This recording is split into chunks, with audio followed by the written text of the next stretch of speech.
powerful engine, and it's not just for SharePoint, it's for other stuff in Office 365 as well. And on top of that, we have then the user interface, and that's where the SharePoint framework really is all about. Some people might have been thinking that SharePoint framework is the whole development ecosystem, and that's not really actually true. The SharePoint framework is around the UI layer. How do we implement the end user experiences? How do we make them fluent? How do we make them as responsive as possible and as fast and performant? And one of the questions that people have been having with the SharePoint framework is that, well, this is like the 5th development model on SharePoint within 10 years. Should I flip over or not? Well, trust me, we use SharePoint framework in the engineering to build the modern admin centers, the modern experiences, the modern team sites, the modern collaboration, communication sites. They're all built using SharePoint framework, using exactly the same tools, exactly the same packages, exactly the same APIs what you can use.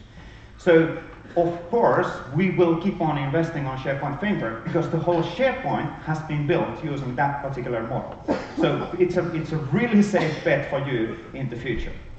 And then obviously on top of this we have the deployment part. We have SharePoint framework packages. We will be evolving that packaging experiences in the future, relatively soon. Add-ins and the store, absolutely supported. We will be evolving add-in model as well. We're not replacing add-in model with SharePoint framework. We are complementing the models. So there's an additional tool set. If you still need to have security layers or off, and you're concerned about the fact that JavaScript is running in the context of browser, you can always fall back on add-ins. We're investigating models where you actually create, when you're creating a SharePoint framework solution, you actually choose that I want to package this as an add-in, and voila, it will be automatically packaged as an add-in. So you don't need to worry about how do you do that. So we're aligning these two models, which is a brilliant thing. And we have the CDN, which is actually really, really great capability in Office 365 as well. It's a free for you to use as an Office 365 CDN. You don't need to worry about how do I set up the CDN, how do I modify these settings, how do I optimize replication of my assets and JavaScript files and images all around across the world. We'll take all of that care for you. And we have some cool announcements related on that one actually today.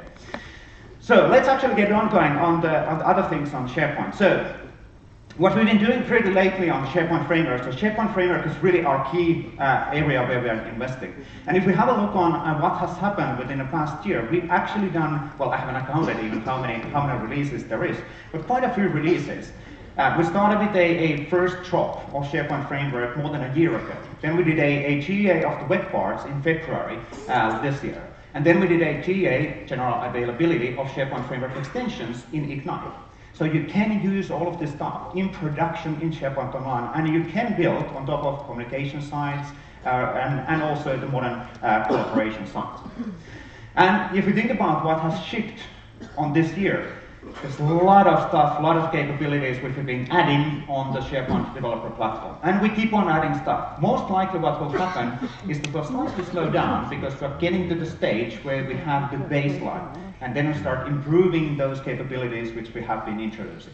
Because we also know a lot of the developers are saying, I can't keep up. You guys are shipping so fast, all the time new stuff, and it's really, really hard to keep up on what's actually happening. And we get that. So we need to start slightly maybe slowing down now that the baseline is there, and we can start building additional experiences on top of it, which is super cool. Now, on the momentum perspective, there are partners already out there who built and they make their business, and the whole business is based on the modern experiences of SharePoint Online. I'm just pinpointing here 2 partners who've been on this journey and giving us feedback from day one when we started building and designing SharePoint framework, which is the Valo Intranet and Power 365. There's other partners and ISVs out there as well who are building their systems on top of the modern experiences. Because you can build your end-to-end solutions within the modern SharePoint experiences as well. Now, obviously, if we think about SharePoint, if we go way back on the SharePoint already starting from 2001 or 2003, SharePoint has always been around the provisioning and how do we make those sites to be based on our business requirements? How do we standardize the sites? How do we apply those configurations to the sites based on the business requirements or the functional requirements? You want to have the Contoso introduction. You want to have some links on the sites when things are getting provisioned. And this is an area where we are investing right now. So by end of by end of this year, we will have a preview of site designs and site script capability, which will enable you to modify the out-of-the-box provisioning logic. And just to demonstrate what it actually means in practice, also for old sites or classic sites, I will invite here my good friend Erwin van Hoene to go through that demo in practice. So Erwin, welcome.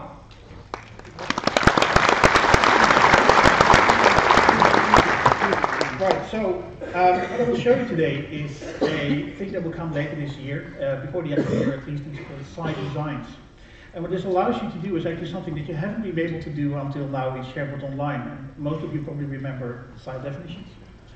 And you'll want to do something like, okay, I want to create my own template, my own site definition. I mean, create a site collection. I want the site collection to be different from the out-of-the-box site collection. And site designs allow you to do that. So I'm running very early bits here, so things might go wrong actually. But we'll see. We'll just take it. So I'll create a new site. I'm creating a modern site, and I picked here a theme site for this case. And if you do that nowadays, you will just see a theme site and maybe another template here. But now we have another one here being controlled for travel, which is a site design. So I create a site here, and we're at ESPC. Let's say we're all going to ESPC next year again. So ESPC 2018. Do you know, by the way, where it is? No, we're not allowed to comment on that. Trey says something on the stage. Right, so I'm creating this site, and because this is a modern site, it's really fast. You see already actually at the bottom there, it's creating the site. I can add owners and members at this moment in time, but we'll just leave it as it is, and I click finish. Now, what happens right now is that it creates the site, and you see on the right hand now a slide out, and it's actually starting to do things. This is the site design kicking in. There we go. And it created a list, added 2 additional lists, being the customer tracking and the customer event collateral, and it added to the left navigation. And then the cool thing, I think personally is a very cool thing, here in the bottom, it says trigger flow record and create new homepage. What we did there is actually we triggered a flow. And let's have a look at the flow. Basically what happens is that we executed flow and we sent in the URL of the site we just created. Then in the meantime here we created, just for our administration, an item in a list in the SharePoint tenant that tells you like, okay, this site has been created with this specific URL. So you can build up a site directory if you want to. If I scroll down here, we do another thing which is really cool. We add that URL to an Azure storage queue. And then in Azure, if I switch to Azure, we have an Azure function that picks up that URL from the queue, and then we run a PowerShell function here, and that one kicks in and uses the PnP PowerShell library to connect back to the site and apply a key provisioning template.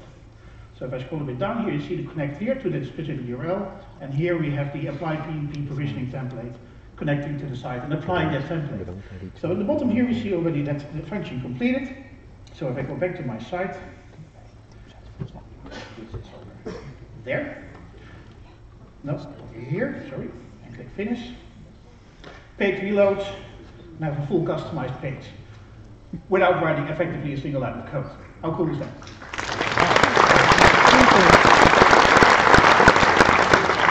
One of the things maybe to mention on that one, so as the out-of-the-box site design and site scripts, they have a set of capabilities and actions which you can do, and what we demonstrated here is the extensibility point if those out-of-those capabilities are not enough for your business requirements. So you can actually extend that provisioning logic easily and still use the out-of-the-box capabilities within SharePoint Online. And now we use PowerShell, you're not restricted to PowerShell. Anything that you can use, any remote API that you can use towards SharePoint will work, obviously. And also a few things to notice on the site. It has a custom header, it has a custom footer, it has a custom third-party web part. So it is a modern site, but it actually has a custom element automatically provisioned to it based on the business requirements set for this particular department, which is super cool. So okay, that's the how do we create new sites. And what about if you consider the success of SharePoint Online? There's a lot of existing classic sites. How do we actually tackle the classic choice talent? So how do we get the classic sites to look exactly like this one? Right, so introducing another functionality that will come earlier next year. Right now you might hear the term groupify, but it will not be the end term, but that's what we use it internally. So if you click here, you see a new item here that we connect to new Office 365 group. So what you see on the screen is a classic team site, STS has 0. and I connect to the group. Let's get started. Pick up the group name, and I say connect group. It picks up the owners, it moves the owners to the correct locations in the group too, and it's done already. And if I click finish,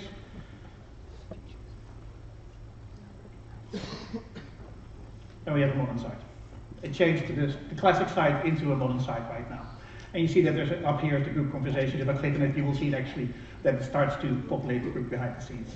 So now probably people in the audience are like, okay, but that's not out of the box site. So, correct. And if we do this, that's probably not an optimal setup. So how do we actually do this in practice? So first of all, obviously, the groupify will have an API. So you're able to do exactly what you saw from a UI perspective, using an API for those sites based on your business requirements as needed. The second story is that, okay, we have then that site now groupified, but we still need to get the business requirements or the business, the standardized welcome page to the site, potentially. Again, it slightly depends on scenario you want to do that. Right. Well, one way of doing it, the way I think personally is the best way to do it, is the PowerShell and the PnP provisioning engine. So if I connect to that specific site, and bear with me, it's a Finnish keyboard. It's a Finnish keyboard, yeah. I need to flip the English to US keyboard, absolutely. There we go, sites. What did I call it? ESPC17 trip. That was the classic site. And while we're connecting there, just to explain also, quite often in our demos we use PnP PowerShell or PowerShell as an example, but you absolutely have a managed API, you absolutely have a REST API, and see some APIs available to make these things happen. The PowerShell is just a super convenient way to demonstrate things in practice. Right. So I connected the PnP PowerShell to the site, and you see there's a template ESPC, and that is exactly the same template that I just applied when I did the site design. That one was available for the Azure function, but I also have it here on my file system, and I can just say apply PnP provisioning template, and that's, oh, typo. You see a little notification of the fact that the base site definition is different from the one we're applying to, but that is not a problem. And there we go. And if I go to the site, go to home page, there's my new home page. So, you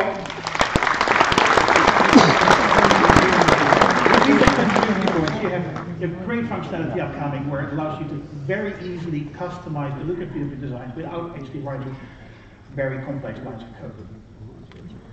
Cool. That was interesting. Thank you. Thank you, Eric.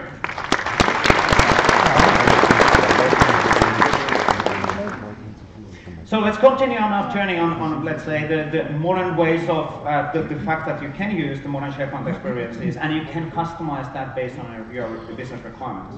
The next thing what we want to talk about slightly is really the fact that there are existing assets and reusable components available for you to reuse as well. But we also, from an engineering perspective, we want to evolve the SharePoint framework experiences and the APIs and the story to make your life as easy as possible. So we can increase your productivity, you can automate stuff more and more in the future due to the API services in which we are actually providing. But also, there's the community initiatives, like the SharePoint PnP, which is our SharePoint developer community, which you definitely want to have a look, because we have reusable assets, reusable components, controls, like the PnP PowerShell, which Erwin was just showing. The reality why the community is super important is that engineering can't even keep up on the pace of the community. In the case of PnP, we have more than 300 contributors in the GitHub on our code and our engines and everything else. So the community is no doubt one of the key assets within the SharePoint and has been for years and years. So please have a look what's available, and if you can use them, please use them, because then you can concentrate on the business requirements. But one of the good examples of the improvements in the out-of-the-box capability perspective is a new announcements which are coming up super soon, not quite today, but really in a matter of days available for you. And one of the key points which I actually talked about originally in the Ignite, but we said that, well, it will be available by end of this year. I can now say that this will be available by end of November. So matter of days rather than weeks or months. Is asset packaging. And when you have a look on that one, it's like asset packaging, assets, what does it actually mean? Let me quickly explain what those means. It means that you do not have to worry about where those assets are being hosted. We take the hosting of your JavaScript framework as a SharePoint framework solution and assets automatically taken care of. We optimize how those are being served through the CDN, or if you don't want to use Office 365 CDN, through the SharePoint Office 365 tenant. And to be able to understand what it actually means in practice, let's have a look, let's invite another person from the PNB core team, Waldeck Mastercards, to actually demonstrate this capability in practice. Welcome, Waldeck.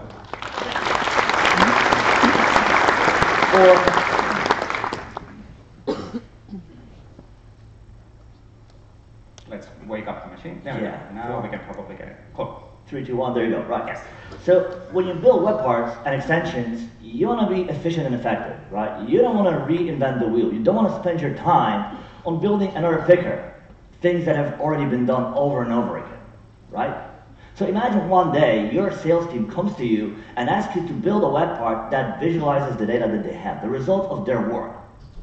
And they have it stored here in a list. Like every row is a location, region, and a result. And they want to be able to present that on the page. The location is actually a term, right? So taxonomy term that they can choose from, so that they don't need to type that over and over again. They can just pick from the list.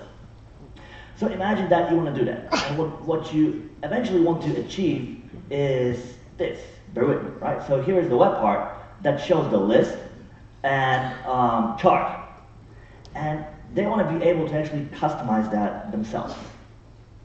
So when they add the web part to the page, they can edit that, and here they can pick the region from taxonomy. Wait, that's not available out of the box, right? So how is that done? Does that mean that if you want this ability, you have to build that by yourself? Well, no. So if you look at the code of this, let me show you that. That's not this file. It's a developer keynote, so yes, we'll show some code. Yes, you will see some code, and I have the honor to do that, right? If you have a look at the web part, if we scroll down, if it scrolls down, it doesn't, there you go. It's still early in the morning.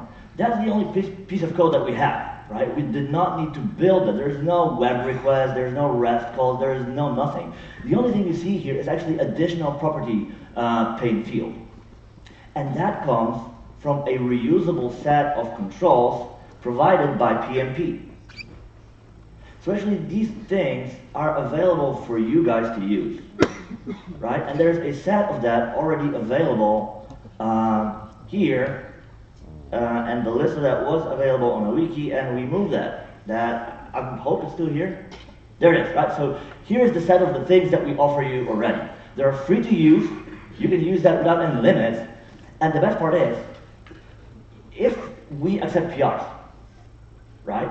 So if you have an idea for a thing that isn't there, that is not available yet, build one and help others too. But there's also another thing. There's a group of people who actually review that the code that is there is done correctly. And that group of folks are actually people who build framework, who build SPFX.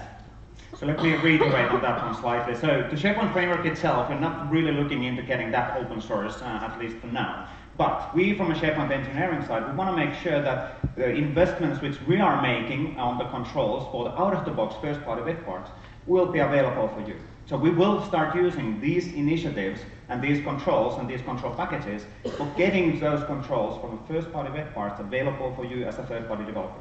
So you don't have to worry about how do I build a taxonomy picker. You can just use the taxonomy picker which will provide you, and then you'll build your solution on top of it.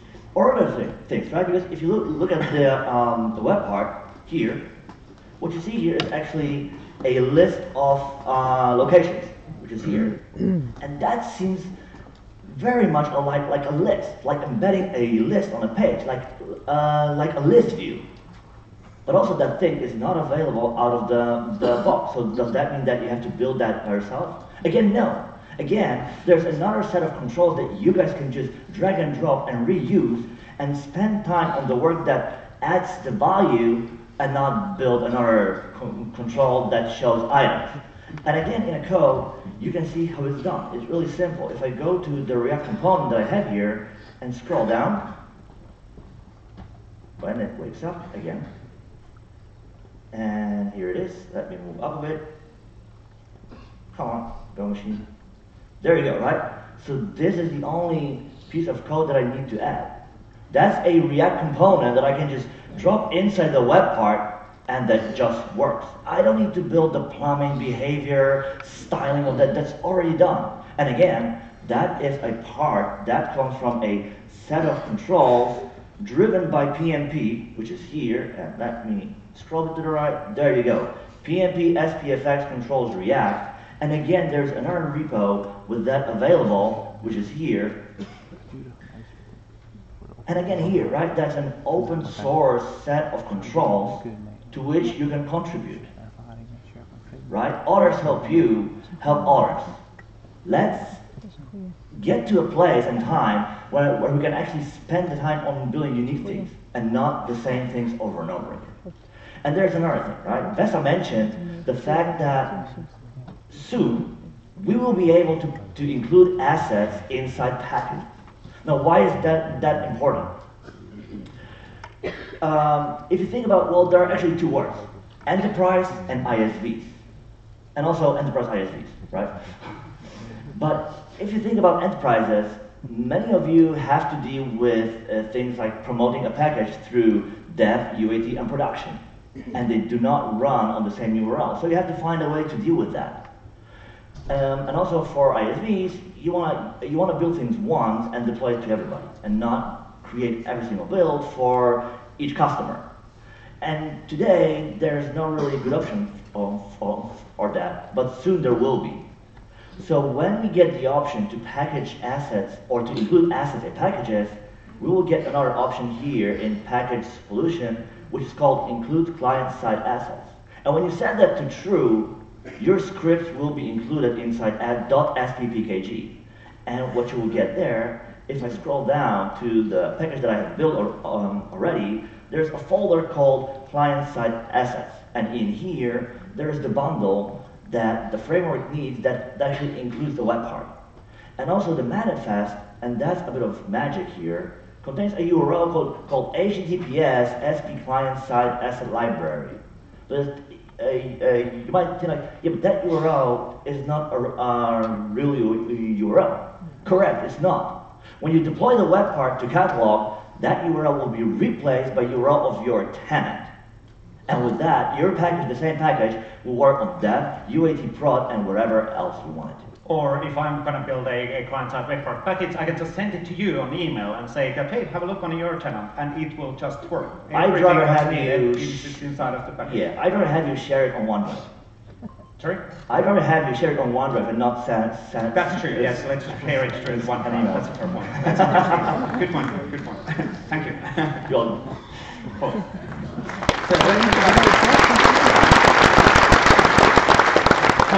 It's a super hard thing to actually demonstrate how powerful the asset packaging is, but the whole point being on the fact that you don't need to worry about the production deployment model at all. We'll take care of all of that for you if you choose to do so. And there is an option that if you want to optimize, if you want to use your own CDNs or Azure CDN for hosting these things, you can still do that. You can set the settings in a way that you'll get the assets outside of the package as well. So you have the choice, and it's up to you how do you want to do that. We'll get back on that one, and we'll get more documentation, videos, everything else explaining how does it work in practice. But it's super, super powerful, and it's going to make the SharePoint Framework solution usage much more easier. Now, the other things what we wanted to kind of talk about today is really the power of the SharePoint Framework and the models for the enterprise development and enterprises. And we want to more and more make sure that the enterprises and also the ISVs can automate stuff and can automate operations within their tenant. If you have a massive tenant and you might want to only have a certain functionalities, for example, in subset of site collections, it's a classic requirement. For example, you don't want to have a certain web part or an add-in available across all of the collaboration sites within your SharePoint Online. You only want to have those available in certain sites. That's a classic requirement as well. But for now, you haven't been able to do that. So, or you want to actually make sure that every single site within your Office 365 tenant will have a provider-hosted add-in, which will add capabilities to that site. Again, there has not been a way to make that happen in the past. Luckily today, well, technically within a matter of 1 or 2 days, this will be fully available for you, and we have a documentation available in the docs.microsoft.com, which is called an ALM APIs. And ALM APIs is available for you to automate adding deployments and SharePoint Framework solution deployments to individual sites. So as long as you put your solution to the app catalog and your tenant admin approves that customization, you can then automate adding deployments into individual sites. Until now, this has not been possible to do using any out-of-the-box APIs. Sure, there's always hacks, but now we have a native APIs, the REST APIs available, so you're able to automate, for example, an installation of a provider-hosted add-ins across hundreds of thousands of site collections or individual sites. So you get your needed app clients, web parts available within those sites. And that's super, super cool, isn't it? Now, the second thing what we are, which is coming in a matter of, again, days, by end of November, is around the site collection app catalog. And this is a really cool capability as well. This really addresses the request that, hey, we want to have different SharePoint Framework solutions and functionalities or web parts available in our global intranet when people are building additional sites in a larger site collection. But we don't want to have those things to be available across collaboration sites. We only want those to be in a subset of site collections. So starting within a day or two, or within a few days, you are able to start to preview the site collection app catalog. And what it means is that you're able to target specific solutions or add-ins, once again, only to a subset of your site collections. Tenant administrator approves what is the site collection or enables this capability in a site collection level, and then the site collection owners and site collection administrator can deploy those functionalities within site collection level. Super cool functionality from an enterprise, again, coordination perspective. And just to understand what it actually means in practice, let me invite my good friend Paolo Pialorsi on the stage to do a quick demo on this one.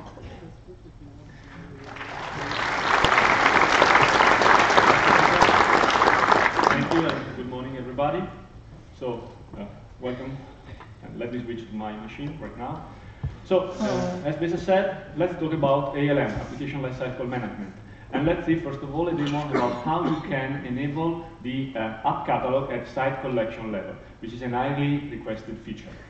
So in order to do that, you will simply need to use a bunch of PowerShell scripting. In fact, in the upcoming days, it will come out a refreshed version of the CMDLET for PowerShell to manage SharePoint Online. And so let's consider, for example, this website, which is in SharePoint Online, of course, and let's go to PowerShell. You will simply need to use the management CMDLET for SharePoint Online. You will need to connect to a target site, which can be the admin site of your tenant. Well, technically it has to be the admin site of the tenant in this case.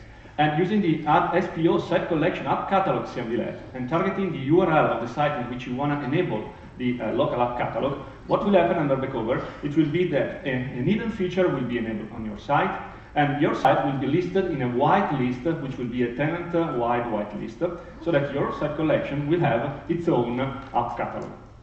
Let's try to do that.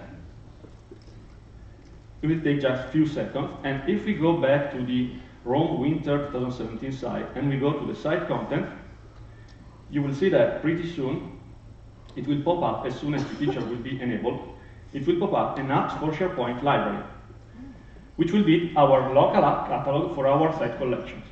Of course, we can install here our packages, whether there will be SharePoint add-ins or SharePoint Framework solutions. And if you're wondering what will happen if you will have the same package both in tenant-wide app catalog and in the local site collection app catalog, by default, the closer one will win. So if you will have a package sharing both of the app catalogs, the one closer, the one in the local site collection, will win on top of the other one in the tenant-wide.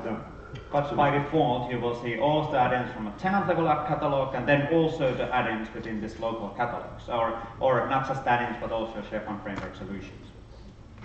And moreover, of course, maybe later on you want to disable this capability, you want to remove the delegation to manage packages at the local site collection. You can also use the remove SPO site collection app catalog CMDLET, You will still need to provide the URL of your site collection, and the feature will be disabled. What will happen will be that your library will still be there in the site collection, but the site collection will not be anymore in the whitelist list of your tenant, and so the capability will not be available anymore at the site collection level. It's up to you, of course. Moreover, one more killer feature, I think really killer feature of the ALM APIs that we have is the one that allows us to do automated deployment of packages, again, whether they are SharePoint add-ins or SharePoint Framework solutions. It is a highly requested feature, which will allow us to do automated deployment, automated testing, and for example, if we have to create thousands or hundreds of site collections and we want to deploy on all of them specific packages, specific applications, we can do that simply using the ALM APIs. The ALM APIs are provided as a bunch of REST APIs nowadays, but of course, you know, in PMP we love making your life easier, because it's our life too, because we are developers too. And that's why we created on top of the REST ALM APIs a bunch of PMP CMD labs, which will allow you to do the provisioning and the setup and the deployment of applications and solutions really, really easily. So let's consider yet another site collection, which will be this one, for example, the Vienna Summer 2018. And let's have a look at the app catalog of the tenant-wide app catalog that we have in this tenant.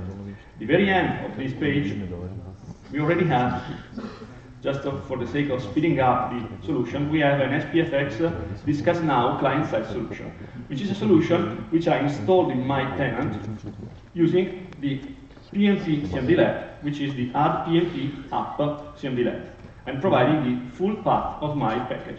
This is a SharePoint framework package. And of course, you can install that manually as well. So. Of course, if you want, yes.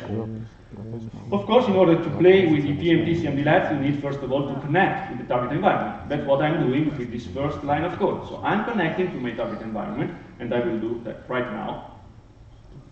Then I can simply use the get PMP app CMD Lab to get the full list of packages and applications that I have in my app catalog, as you can see. And here I have, should be one of the last ones, the Discuss Now, somewhere here. Here it is. And this is the ID of my application. I can even get that one, and just that one, using the ID, so that I can have an object which will define the app that I have in my catalog. And using this app object, I can automate the publishing, if I want, at the app catalog level of my solution in order to make it available whenever I will go to the site contents and I will add an app and I will be able to find in my organizational apps my new application as available. But I can also, targeting the site collection in which I am, I can also directly install the application in the target site. To make it more clear what is happening, let me do something like that. I will put on the left side my PowerShell console, and I will go to the site contents of my site. So let me go here, site contents, and to make it even easier for you to see what is happening, let me switch to the classic view, because you know, in the classic view, you can better see what is happening when you are installing or removing or managing an application, which is still a missing feature from the modern UI, I would say, but maybe it will come. Most likely it will come, yes. It makes sense that it will come, yes. So, now I have in my site contents, classic view, let me start the install PMP app CMD Lab, providing the app that I want to install in this site collection.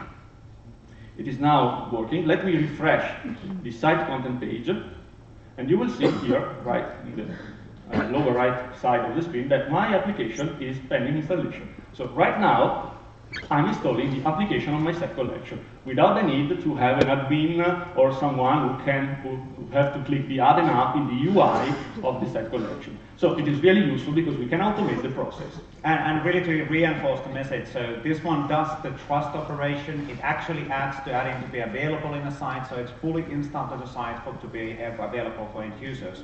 Plus the fact that once again we're using the PMP PowerShell, but because it's easy to demonstrate the capability of doing that. There is a REST API reinforcing the message and CSAM APIs through PMP extension, which you can use within your code as well. And let me say that pretty soon we will support this capability also from a PnP provisioning engine perspective. So we are in the process of adding this capability there as well. So you will be able to apply a provisioning template and install all of your packages included in the template.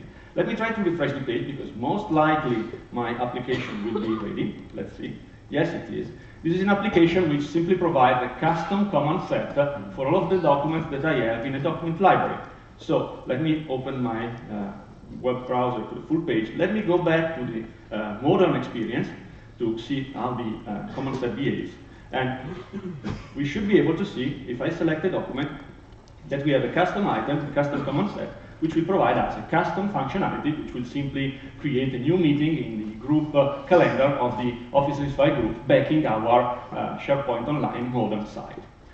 Of course, maybe later on we want to remove or we want to update the solution. We can still do that. Simply using the update PnP app, or again, the REST API, or the CSOM API, or maybe in the future, near future, the provisioning engine, you can simply update the package and then update the solution in your target set collection using the update PnP app. Moreover, you can remove, if you want, a customization. You can use the uninstall PnP app, providing the reference to the ID or to the application object that you want to remove. Let me try that one as well. So let me uninstall the app in my site collection. Let me go back to the site contents of my site collection. And one more time, switch to the classic view. And here you see, we are removing your application. So, isn't it cool? Automation. Thank you. And thank you, Paolo, for that one. Also, great demo demonstrating the capabilities. Again, it's not really, oh my God, it's super sexy and wow. No, it's the fact that we want to actually make sure that we have that enterprise control. You have those APIs which are needed to be available so that you can automate this stuff to be successful within your deployments. So stuff which has been missing. No doubt we should have had an ALM APIs for added already 2 years ago, and I do apologize for that, but better sooner than later. Later than never. Is that good? I'm English, so you'll get it. You'll probably understand what I'm saying. Now, anyway, super cool stuff, especially for developers. If you are more from a information worker side of the story, it's like, yeah, okay, I don't actually get it, but this is super valuable stuff for enterprise level automation. Now, the one thing what we wanted to also talk about quickly is the SharePoint framework and the future way of customizing SharePoint in SharePoint Online and also future in on-premises. So SharePoint 2019 is coming next year, and you can pretty much guess what's available within that version. We haven't officially set the full list of things, but of course we are looking into getting modern experiences in the on-premises as well. So from that point of view, all of the SharePoint framework customization models will be alive, coming available on-premises. Already today, you can use SharePoint 2016 Feature Pack 2, where you can then use a modern client-side web part on a classic page, but you can still use the SharePoint framework on premises. So you will have more fluent web parts. They will work better, they will be faster, also within your on-premises. And really the key point of SharePoint framework is to align with industry standard development model. So SharePoint isn't anymore a specific and its own exception of things, and you can't find SharePoint developers because they're hiding somewhere, and you just can't find people who can customize SharePoint. Which means that one of the challenges for SharePoint since we introduced the feature framework or whatever 2007 release of SharePoint. I'm an recovering farm solution developer. I've done that for ages and years as a consulting role before moving to the engineering. So I also know the story of transforming my skills to the new SharePoint framework development side. But it's absolutely worthwhile, because now all of our modern customization, modern sites, and the future way where future investments are done on the SharePoint framework side. And you as a developer, if you go through those tutorials which we're providing, those samples, that learning curve, you are then increasing your value to be able to also customize stuff in the SharePoint online, and in the future also in on-premises using the modern ways of doing development. Now, there's a lot of different SharePoint framework, there's a lot of different JavaScript frameworks out there, and one of the key points of the SharePoint framework is that you can choose what is the framework that you actually want to use. One of the most popular frameworks in the world from a JavaScript development perspective is no doubt an Angular. And in the case of SharePoint Framework and in SharePoint, there has been certain small discussions and challenges around the usage of Angular, but we've been working together with Angular development team to make that easier for you in the future. So if you choose to use Angular in the future, this story will get much better. And let me invite Rob from Angular development team to show this one in practice. Thank you.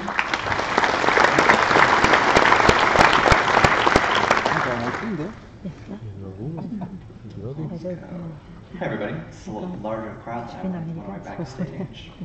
Okay, so here we go. Come on. It's not a good start, is it? So my name is Rob Wormald. I'm a developer advocate on the Angular team at Google. We've been working with Besa and the SharePoint team for a while, and really what we wanted to do is really just give you a little bit of a taste of some new stuff we've been working on the Angular platform. Angular's historically been used for building kind of really large, monolithic applications. We use it at Google to build everything from the applications that get us paid, the applications that take our time. If you've ever applied for a job at Google, you can do that. You're using an Angular application. And of course, things like Google Cloud Platform, that's all written in Angular. But one of the things that happened when we went from AngularJS, or the kind of original framework we had, to Angular, this kind of new rewrite of Angular for the future, is that it got a little bit more challenging to use in situations that kind of weren't that big single-page application idea, right? And so we've been working for the past 6 months or so to really kind of rethink this. We talked to a lot of different customers, and as Angular's become kind of more used in the open source and enterprise worlds, we get feedback that says it's too challenging to use here, right? Or I'd really like to use it in this case, cases that are not, again, that kind of exact single-page application model. So we started out kind of calling this project Angular Embedded, the idea of sort of embedding Angular in other contexts. And really it's evolved into sort of what we call elements, Angular elements. And that's kind of what I want to show you today in the context of SharePoint. This is experimental. This is a very, very new thing for us. It's based on some very, very powerful web standards. So what we're doing here is really allowing you to use Angular as it's meant to be used, but kind of it's spitting it out, exporting it into a way that allows it to be used almost anywhere. I think that SharePoint was a really good kind of test case for us because it's a very opinionated way of doing things. You're using React today, and that's awesome. But obviously, it was a good place to make sure that we wanted to be as flexible as possible. So I'm just going to give you a little bit of a taste now of kind of what this looks like, what it looks like to use, and then I have a session after this that we'll dive a lot deeper into. To reiterate that one, right after this one, 11:20, it is in the first level, and there's a session where Rob will go more technical details around what the Angular elements is all about. And now my slides loaded. Awesome. Cool. So we'll just jump right to the demo. Who out here uses, or first of all, have you heard of Angular? Raise your hand if you've heard of Angular. It's most of you. Who's using it today?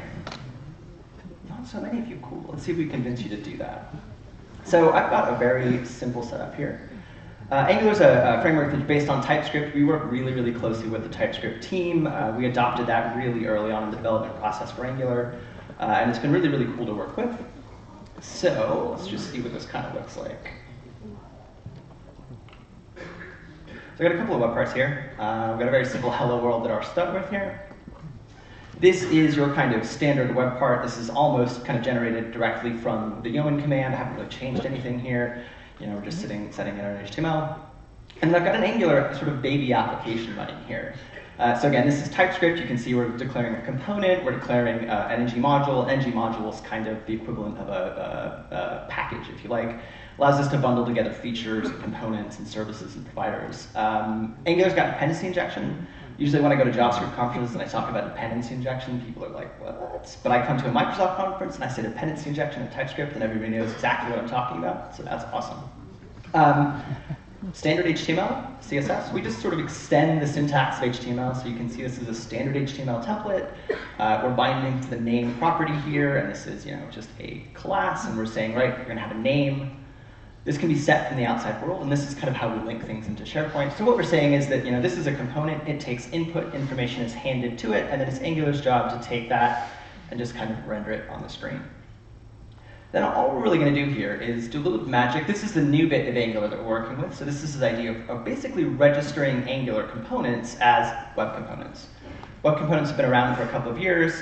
Things like the Polymer team at Google have been using them. We haven't used them early on. We didn't think really they were ready for kind of the things that we wanted to do, but more recently there's been some features that have been added that make it really, really useful for Angular. And it turns out that actually this makes it really, really easy to glue it into things like SharePoint. So all we're saying is bringing in this sort of registration line from Angular, just registering our little element that we created, a little bit of hookup here, and then we can go straight into our web part. At the top here, I'm just saying go ahead and import those elements that I created. And what this does is it registers it with the browser natively. They're actually registered with the browser. This is a native API, and then we can just go straight into our DOM element here and say, cool, set it to this hello world. With any luck here, let's try this out. Go ahead and create a new of these. And so you can see we're going to start with undefined because I haven't actually set anything yet. Go into the edit box. My name is Rob. Great. So I don't know if you've tried to do this with Angular already. There's a lot of machinery, a lot of setup to make that work. Let's kind of extend this out a little bit. This is significantly easier to do than it used to be. So I'm going to go ahead and add an input here. It's going to have a description. I'll just set this to something. If I go back into my template here, add another P. One thing I just want to point out here, so we're in HTML, right? We're using standard HTML syntax. We're kind of enhancing it with Angular syntax, these kind of double curly braces. This is how we've always done Angular, but one of the kind of early problems with Angular is that you could do this and you could get it wrong, and it would, you wouldn't know. You'd send your applications out to production, and it sort of wouldn't actually know that this was going to fail.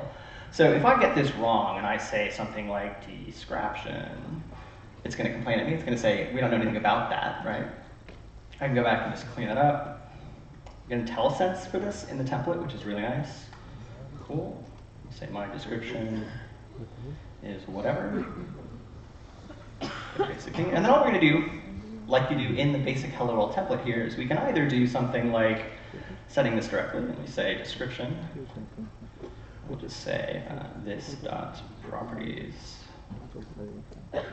dot description. Great. Close that. So again, notice here that there's nothing Angular specific about this. This is completely standard DOM. This is completely standard web components. These work like an input, like a div, like a paragraph, like anything you've used in the browser before. This is nice because if you have a team of people who are building Angular applications, but you also want them to maybe build web parts or extensions, those teams can create these things, right? But the people who are creating web parts, the people who may not be Angular developers, can consume them with basically no knowledge of Angular. Right? This is completely standard HTML.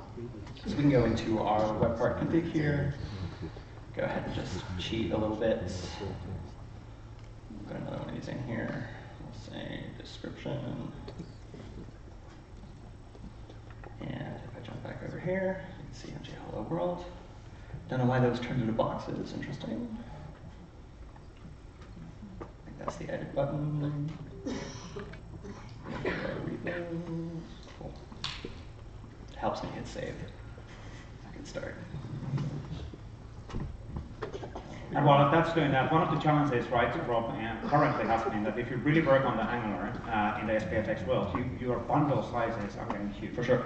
So this one will make sure that your bundle size, which essentially has an immediate impact on the performance of the page, will remain small. Yep. And much, much, much smaller, so significantly smaller, which will basically enable you to use Angular in the context of SharePoint framework. But the bundle sizes were so big that it basically blocked Angular usage properly in SharePoint Online. For sure, and Angular is a compiled framework. It means we take the HTML, the CSS, and we run them through our own compiler, right? Rather than running that at runtime, doing all this work which slows applications down, we call this AOT compilation. This has been something that's actually been really challenging previously to get into SharePoint. I should just mention that this demo is running Angular's AOT compiler. We're not shipping that compiler. These packages come out sort of under 50K for a basic application, and you can just extend them out further than that. Just one more quick demo, and then I said we can dive deep with this into my session. The basic graph one going on here. So just going to show you the setup, right? We've got, again, a quite kind of similar idea here. I'm just using a slightly different API here. I'm actually just grabbing this from the custom elements API in the browser. This is baked into the browser today. Creating a new instance of this element, right? New graph.del element. Setting the context. This is that context coming from the SharePoint side of things. we're just handing that to the element itself, and then we're just appending, the instance of this element into the DOM. So then if I go actually look in here, so again, we're just going to take that context as an input, and we're in TypeScript here, so we get type completion, all that stuff is nice. And then I'm just making a quick call out to the Graph HTTP client. Using the Graph HTTP client, we're going to go fetch the groups and try rendering those. So I'm going to go to my template here. I have no graph, so we should probably clean that up. So we'll say, hey, graph demo. And so the idea of Angular, right, is that we want to be declarative. And so rather than saying how to render this thing, we just want to sort of declare, hey, I'd really like you to render this stuff. So we're going to go ahead and say ul, create an li here. This is ng4. ng4 says we're going to hand you some data. We just want you to go ahead and render it. I'm going to say for let group of groups. That's just kind of standard ES syntax for iteration. This is async. This is going to come off of the Graph API. So rather than kind of unwrapping that and dealing with all this, we can just tell Angular, hey, we're going to get you some data at some point in the future. Go ahead and pull it in with an luck again. So I'm going to pull it here. So Angular knows, right, that because this groups is coming from our typed context here or our typed groups here, which is kind of return a promise of an array of Office 365 groups, and we've got that typed up at the top here. I should be able to here and say group. And again, I get type completion because we know what that thing is, and I can say, all right, go ahead and show me the display name. And once again, that's a great example why TypeScript is super powerful. And Angular teams using TypeScript. Yeah, completely. One of the things that just while we're waiting for that to reload, last week I should mention that the Angular team's been working on TypeScript in Google for a long time. Last week, TypeScript became a completely unrestricted language inside of Google, so now pretty much every major team at Google is starting to use TypeScript, which is kind of great for the whole ecosystem. I'll go ahead and pull this in. Of course, this isn't going to run because I'm in local workbench. Remember that? Practiced that last night. Jump over to the real one. It's not going to make me log in again. That's good because I've already forgotten that password. Cool. Just wait for that to wake up. That is not going to wake up. It's going to wake up. Let's see how thinking. Let's try that again.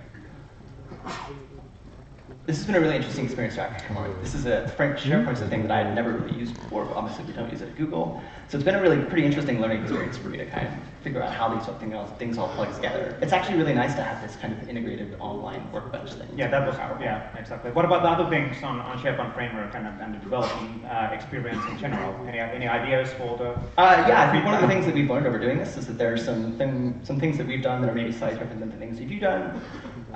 Looking at it, we're not that different though, and I think there's some stuff that we could do to really kind of bring these things together in a pretty nice way. Not quite sure. Maybe we'll demonstrate that properly in your demo. Let that one go. So we can check this out in the demo. There it goes. Yeah, thanks. But it does work. Thank you, Ross. Good to see you. Thanks. Absolutely. How many times have you seen in Microsoft having a keynote and that we are inviting actually Google to do one of the core demos from the keynote perspective? That's pretty cool. And thank you, Rob, for the demo. Rob has the session at 11:20 in the level 1. I can't remember actually the actual location, but I do apologize. My memory is getting bad. I'm getting old, I know. But let's wrap up the keynote. So we went through, so not like maybe I mentioned that already a few times. So this is a developer keynote. We wanted to show you something which will be super powerful for the developers. If you're an information worker or an end user, maybe it wasn't that, let's say, compelling. But there's a lot of stuff what we're actually providing for the developers that they can be super successful on top of the SharePoint platform. So now, this is just a quick list of our roadmap on the SharePoint development, which has just shipped since mid-September or after that. So we've done quite a lot of releases on top of the SharePoint. And obviously the biggest thing is the GA, general availability of the SharePoint framework extensions. Coming soon is the site collection app catalog, which we demonstrated today, and the assets included in the deployment packages as part of the Yeoman template release 1.4. And the site designs are coming really soon as well. The functionality with Irvin showed today, together with the extensibility point. We will give you a documented step-by-step guidance how to make exactly what we showed today in the keynote. So you'll know exactly how to make that happen within your environment. Also, we'll have more Microsoft Craft support, so that's a classic requirement for the Craft client. I want to have more scope. We'll get you that. We will actually give the tenant administrator permissions to allow more scope to be available within the Craft client. And it is whatever scopes you need.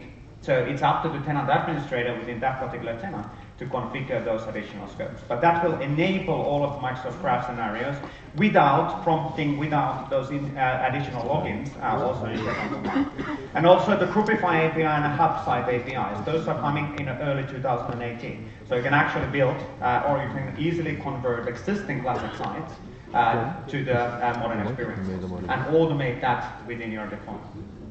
Now, if you want to follow, if you are in the developer ecosystem, SharePoint developer ecosystem, you want to follow up on our Share of SharePoint Patterns and Practices initiative. We provide you samples, guidance, videos. We provide you reusable components, controls, PowerShell commandlets. And we absolutely want to foster the community to be able to share their learnings between the other people in the community. So like we say within the SharePoint PMP community, sharing is caring. Because together, when we share stuff for the other people to be successful, you'll get the stuff back from them. And then we as a community can be much stronger and concentrate on those business requirements because the technical solutions are known and we know how to implement them. But I think that's actually for this keynote. Thank you for the developer, and thank you for joining on here, and I'll invite some of the organizational people on the additional notes. So thank you for participating.